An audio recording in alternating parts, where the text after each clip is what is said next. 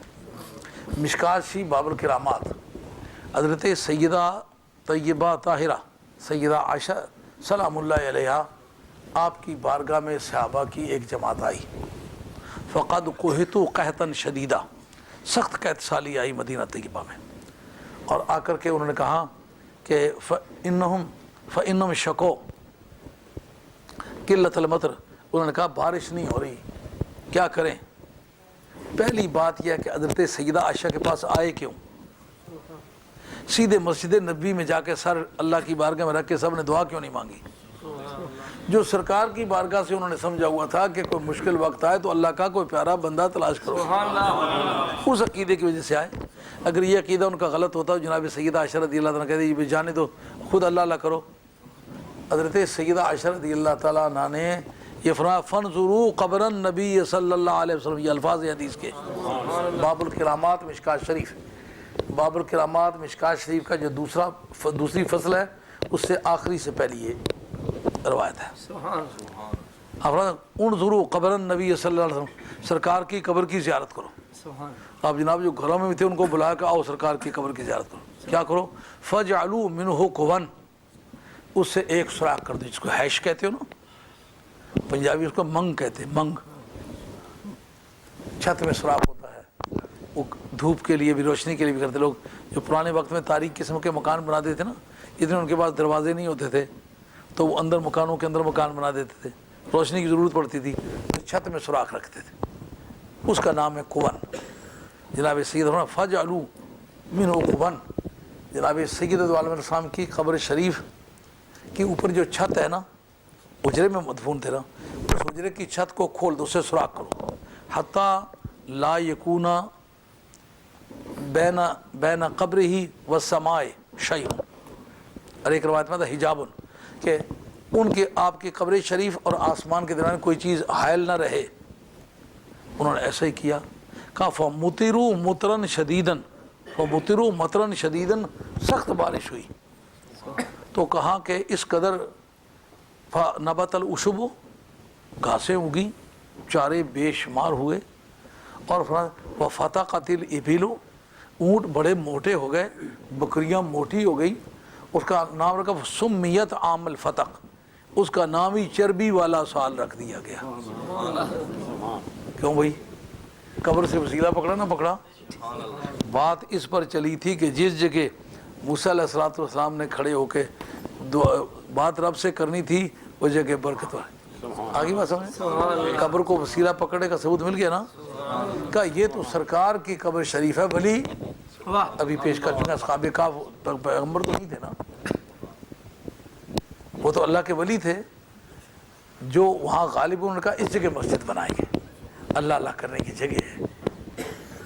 وہ بھی ثبوت ہے، کہیں گے کہ یہ تو سابقہ انبیاء علیہ السلام کا دین ہے، یہ ان کے دین کے مطابق ہے۔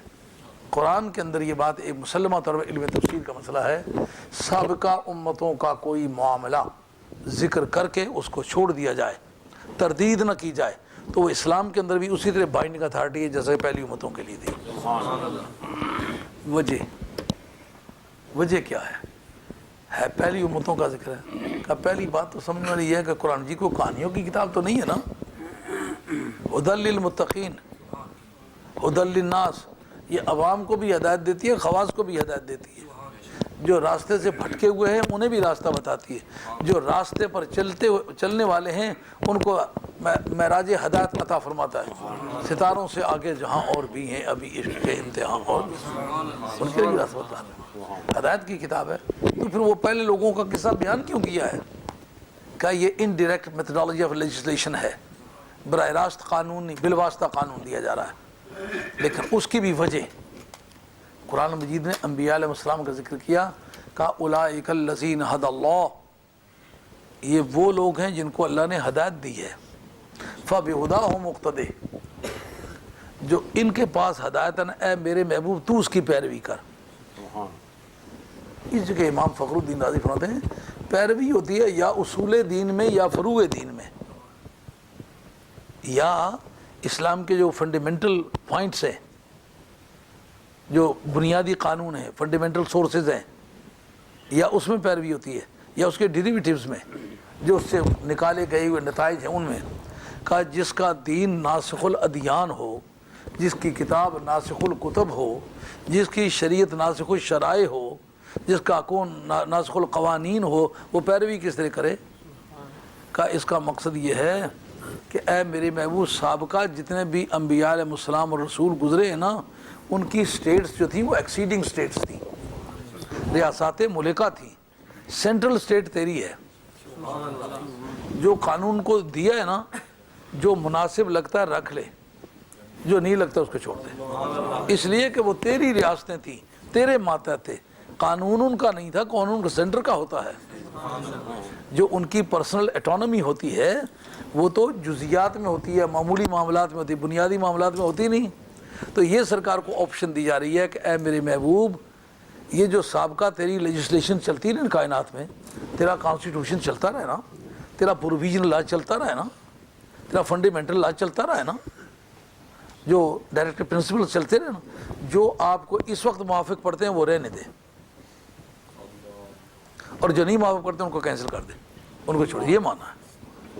اس کا مطلب یہ ہوا کہ قرآن نے جو رولنگ دی ہے اگر اس کا رد نہیں کیا، وہ سرکار کی پہلے ہی رولنگ نبی پہلے استعمال کرتے رہے، کیونکہ پہلے نبی سرکار ہیں، پہلے رسول سرکار ہیں، ظہور ان کا بعد میں ہے نا، وجود تو پہلے کا ہے۔ اس پر اتفاق ہے عالم اسلام کا، کسی نبی کو کوئی نبوت خدا سے براہ راست نہیں ملی، سرکار سے ملی ہے۔ کسی رسول کو کوئی رسالت رب سے براہ راست نہیں ملی، سرکار کی بارگاہ سے ملی ہے۔ تو پھر ان کا قانون کس کا تھا؟ ان کا اپنا تھا۔ پہلا جواب تو اس کا یہ ہو گیا۔ اور دوسرا جواب یہ کہ جس وقت یہ بات بیان کی تو قرآن مجید نے اس کو مدیح انداز میں، تعریف کے انداز میں بیان کیا، مذمت کے انداز میں نہیں بیان کیا۔ جب تعریف کے انداز میں بیان کیا اس کا مطلب پازیٹیو لا ہے۔ لیکن حضرت امام شافعی آپ کے بارے میں، حضرت امام بن حجر مکی جو کعبہ شریف کے امام ہیں، 30 برس تک جنہوں نے کعبہ شریف میں امامت کی ہے، پورے شرق الاوسط کا استاد ہے، علماء دیوبند بھی اور علماء بریلی بھی اسی کے شاگرد ہیں، افغانستان کے علماء بھی۔ مثال کے طور پر جو پورا ہندوستان ہے اس میں یہ دو ہی طبقے ہیں، یا دیوبندی یا بریلوی. جو دیوبندی سلسلہ ہے یہ شاگرد ہیں یعقوب سیرفی کے. یعقوب سیرفی کشمیری ہیں، کشمیر کے رہنے والے. ان کے 2 شاگرد ہیں ملا جمال اور ملا کمال. لاہور میانی کا جو قبرستان ہے اس کے اندر شاہ جمال اور شاہ کمال کے نام سے ان کی قبریں ہیں. یہ دونوں استاد ہیں حضرت امام ربانی مجد الفسانی شیخ حمد سندھی کے، ملا عبدالحکیم سیالکوٹی کے. ملا عبدالحکیم سیالکوٹی تحصیل بازار میں جن کا مزار ہے، یعنی علماء ربانی میں کلغی والا عالم دین گزرا ہے اپنی تاریخ میں. یہ اور مجد صاحب رحمۃ اللہ کلاس فیلو تھے. اور مجد صاحب استاد ہیں اپنے بیٹے معصوم بادشاہ کے. معصوم بادشاہ استاد ہیں فضل اللہ کے، اور فضل اللہ 2 واسطوں سے استاد ہیں شاہ ولی اللہ صاحب محدث دہلوی کے. شاہ ولی اللہ صاحب محدث دہلوی استاد ہیں اپنے بیٹے شاہ عبدالعزیز کے، شاہ عبدالغنی کے، شاہ عبدالقادر کے، شاہ رفیع الدین کے. اور یہ شاہ عبدالغنی جو ہیں یہ باپ بھی ہیں اور استاد بھی ہیں اسماعیل دہلوی کے، جس کے بارے میں اعلیٰ حضرت نے کہا نا وہ جسے وہابیہ نے دیا لقب ذبیح الشہید کا، وہ شہید لالی نجد تھا وہ خیار، وہ ذبیح تیغ خیار ہے. اور قاسم نانوتوی صاحب جو بانی دیوبند ہیں یہ شاہ عبدالغنی صاحب کے شاگرد ہیں. اور یہ رشید احمد صاحب گنگوئی یہ بھی شاہ عبدالغنی صاحب کے شاگرد ہیں. تو اس مناسبت سے جتنا دیوبند کا سلسلہ ہے یہ بھی امام حضرت مکی کا شاگرد ہے. دوسرا سلسلہ جو ہے یہ حضرت شاہ عبدالحق محدث دہلوی رحمۃ اللہ کا یہ پہلے کا ہے. حضرت امام حضرت کے مکی کے شاگرد ہیں ملا علی قاری حروی، یہ بھی حنفیوں کی طرف سے کعبہ شریف کے امام رہے ہیں. ان کے شاگرد شاہ عبدالحق محدث دہلوی، اور شاہ عبدالحق محدث دہلوی جو ہیں یہ تمام سنیوں کے استاد ہیں. اس کا مطلب یہ ہے کہ یہ آدمی جو اس کا نام ہے امام حضرت مکی، تمام مصر کے جتنے بھی محدثین گزرے ہیں اس شخص کے شاگرد ہیں. سعودی عربیہ کے خیر اللہ کے شان یہ دیکھیں کہ نازل ہوا ہے قرآن مجید مکہ شریف میں، مکہ شریف کی کوئی تفسیر نہیں ہے. نازل ہوا ہے مدینہ شریف میں، مدینہ شریف کی کوئی تفسیر نہیں ہے. حضور کی حدیث بیان ہوئی ہے یا مکہ شریف میں یا مدینہ شریف میں، سوائے امام مالک کے اس تمام حجازی ممالک کا کوئی محدث ہے ہی نہیں. یعنی بخاری ہے بخاری کا رہنے والا، امام مسلم ہے کوشائر کا رہنے والا، یہ بھی نشاپور کے علاقے میں.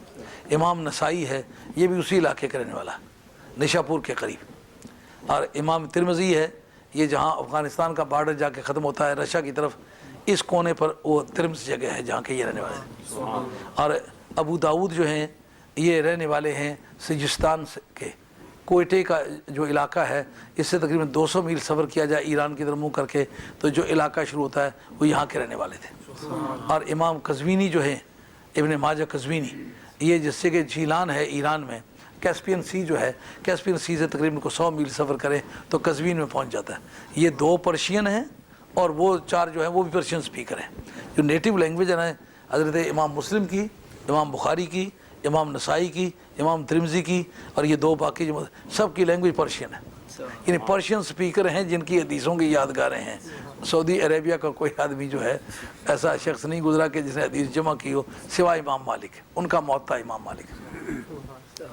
اب جناب یہ سارا جو جتنا ذخیرہ ہے اس کے پیچھے جو قوم کار فرما ہے وہ امام شافعی کا وجود ہے. امام شافعی کے بارے میں لکھا ہے امام حضرت مکی نے کہ جب کبھی کوئی مجھے مشکل پیش آتی تھی تو میں امام حنیفہ کے مزار پر جاتا تھا. اس کتاب کا نام ہے خیرات الحسان، میرے کتب خانے میں موجود ہے، اگر ضرورت پڑے تو وہ فوٹو اسٹیٹ دے سکتا ہوں. اس کے اندر حضرت امام شافعی کا کہنا ہے جب کبھی کوئی مجھے مشکل پیش آتی تھی تو میں امام حنیفہ رضی اللہ عنہ کے مزار پر جا کے دعا مانگتا تھا. تعلق کیا تھا؟ جس دن امام ابو حنیفہ کا وصال ہوا اس دن امام شافعی کی ولادت ہوئی. ان کی ماں ان کی چارپائی کے نیچے سے لے کے گزری کہ اللہ تعالیٰ میرے بیٹے کو بھی ایسا ہی عالم بنا دے جیسا یہ شخص عالم ہو. تو پھر اس بات کا احساس تھا میری ماں نے ایسا کیا ہے. تو جب کبھی کوئی مشکل پیش ہوتی تو پھر آپ جا کے اس مزار کے پاس دعا مانگتے.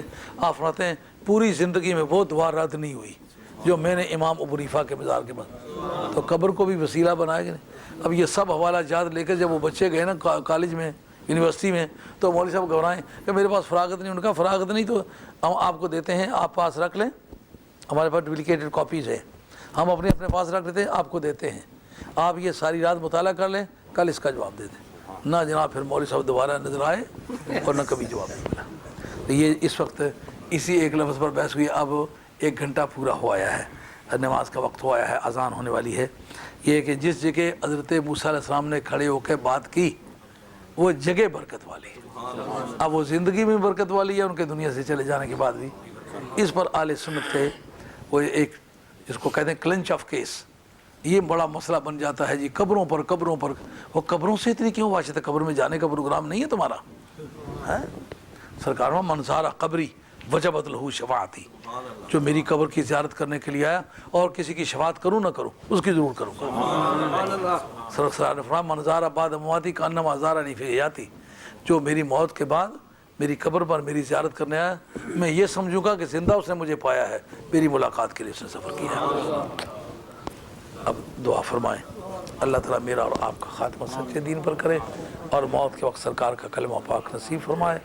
اے اللہ اپنے حبیب صلی اللہ علیہ وسلم کے فعل اپنے پاک بندوں کے راستے پر چلا, اسی پر موت نصیب فرما اور قیامت کے میدان میں اپنے پاک بندوں کی غلامی میں کھڑا فرما. صلی اللہ تعالیٰ علیہ خیر خلق محمد.